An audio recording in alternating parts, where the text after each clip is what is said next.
Hi, my name's Ian Anderson of Billy Vee Sound Systems, and I'm here today with Ian Wilson from Linn Products, who's generously come down to help us out on this day where we have a launch of the new Linn Kandid cartridge. The new Linn Kandid moving coil cartridge has been a long time coming, as you might know. It's a long time since Linn have produced a new cartridge, and the last one was the Akiva. And Ian is one of the designers of Linn, and he's going to tell us a little bit about the cartridge, about the technology behind the cartridge, and how it's been developed. So, Ian, how long have you actually worked at Linn? I've been at Linn for in the region of about 14 years or so now. Very similar length in time to David Williams, who's the principal product designer, mechanical designer. I'm a humble electronics engineer.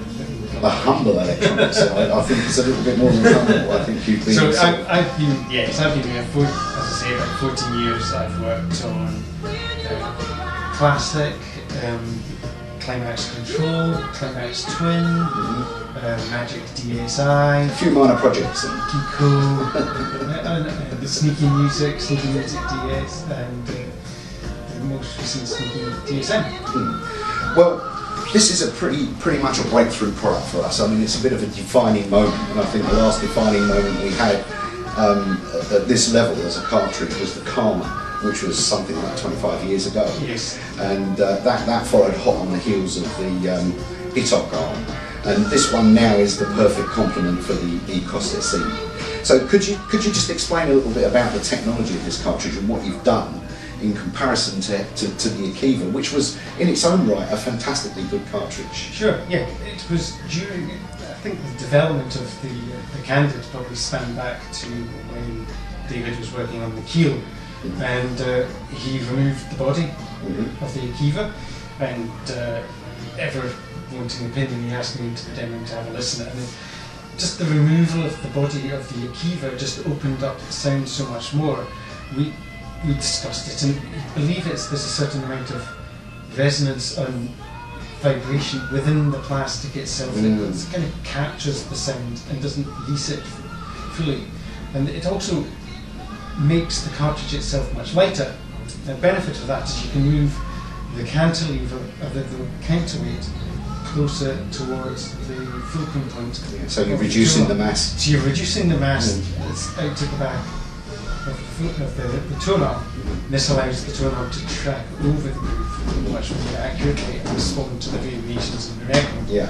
And allow the stylus really to concentrate 93 degrees to about around 20 degrees. But the magnet on the Akiva is still sitting around 23. So we brought that down so that the field around the coils is much more consistent with how the record's been originally cut. And that helps, I think, improve the separation from left to right and get more information. Well, separation. I mean, now there's a thing, isn't it? We've been listening to this cartridge now for just over a week as we've been, and that's one of the things that's due to the phenomenal increase in separation that this cartridge has, which is 35 dB up over 30. That's a 17% increase in separation, and you can hear that. You can hear that in spades. Yes, it's a significant improvement. There's other areas of the cartridge that we have also improved. On the Akiva, the front and the back of the mounting plate are parallel. The main body is parallel as well. So you get a certain amount of resonance and vibration within the cartridge itself, which is undamped. It's free to ring back and forth. If you have a look close up onto the Kandid itself, you find that there's many more almost stealth-like angles to it, which dampen off any vibrations within there. And that's because we've removed the screw that holds on the cover piece of the old Akiva, we've got much more mass. So it's a more solid and integral aluminium body, 7075 alloy body now than it was before. Much better. So again, I think that does help. And of course, you've got that wonderful three-point mounting, of course, and it's the same consistency of aluminium that you use in the head shell on the ECOS SE, isn't it? Indeed, there's a couple of points to pick up on there. The three-point mounting we've been using since the Troika, and in the Akiva, the three-point mounting is on a flat top. So yes, you are indeed pulling the cartridge up against the head shell with 3 points of positioning, but it is a flat surface coming up against a flat surface. With the Kandid, you have 3 distinct points that are being pulled up against the head shell, so it's much closer to the true 3-point mounting that we're trying to strive for.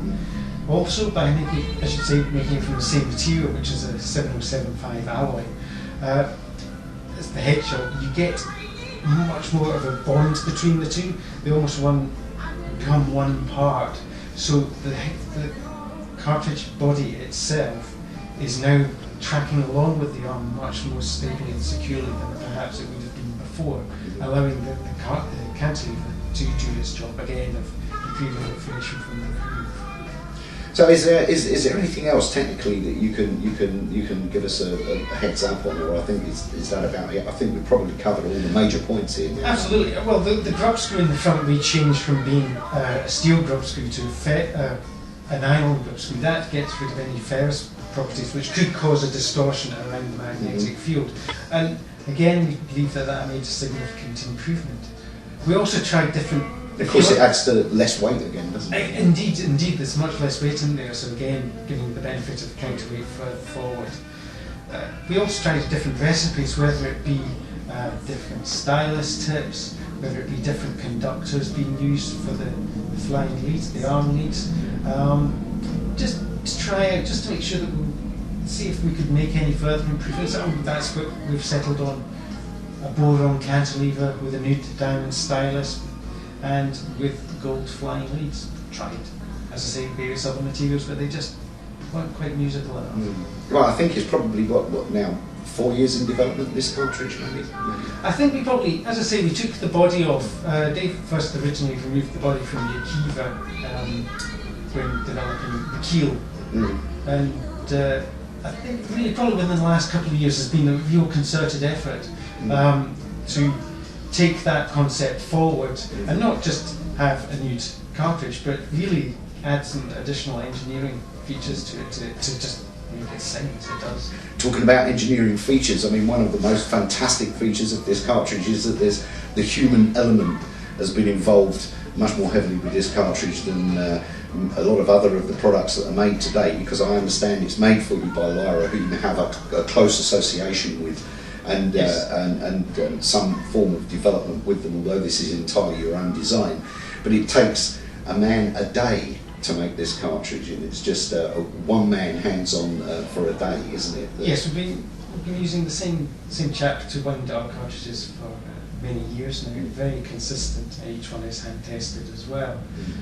It's a slow, methodical process, but the results and the consistency speak for the care and dedication that goes into towards the assembly of these cartridges. You're absolutely right there, because as you may understand, we're a little bit excited about this cartridge, and I don't think ecstatic is probably the word that we could use, because we've been getting some fantastic results out of this.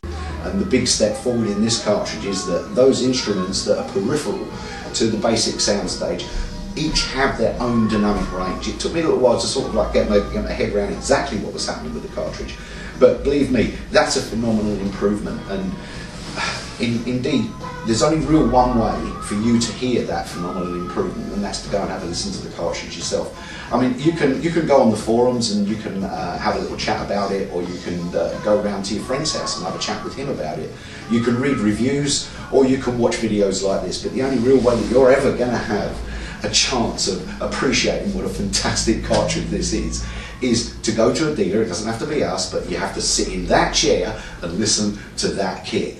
And once you've done that, you can be assured that you'll never look back. Thank you very much for watching. Thank you very much, Ian, for the interview, and we'll see you soon.